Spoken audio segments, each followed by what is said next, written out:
నిజామాబాద్ జిల్లా ఎడపల్లి మండలంలోని వడ్డేపల్లి గ్రామంలో మల్లారం ఆశ్రమ వ్యవస్థాపకులు బాలయోగిపీఠ కృష్ణ మహారాజ్కు గ్రామస్తులు ఘనస్వాగతం పలికారు. మల్లారం నుండి రెంజల్ మండలం కందకుర్తి త్రివేణి సంగమం వరకు పిట్ల కృష్ణ మహారాజ్ పాదయాత్ర చేపట్టారు. మార్గ మధ్యలో ఉన్న వడ్డేపల్లి శివాలయంలో ప్రత్యేక పూజలు చేశారు. కార్తీక మాసంలో తాను 21 రోజుల పాటు దీక్షలో ఉన్నానని చెప్పారు కృష్ణ మహారాజ్. లోక కళ్యాణార్థం ఈ పాదయాత్రలు నిర్వహిస్తున్నట్లు పేర్కొన్నారు. ఒక్కసారి ఇక్కడ వస్తే మాకు కనిపిస్తారు.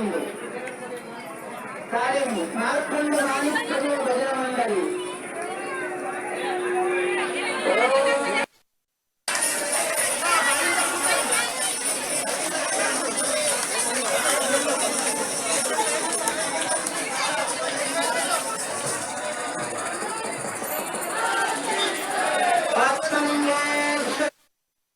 విశ్వ కళ్యాణార్థం ఈ లోక కళ్యాణ విశ్వ కళ్యాణార్థాని కోసం ఈ పాదయాత్రగా బయలుదేరుతున్నాము.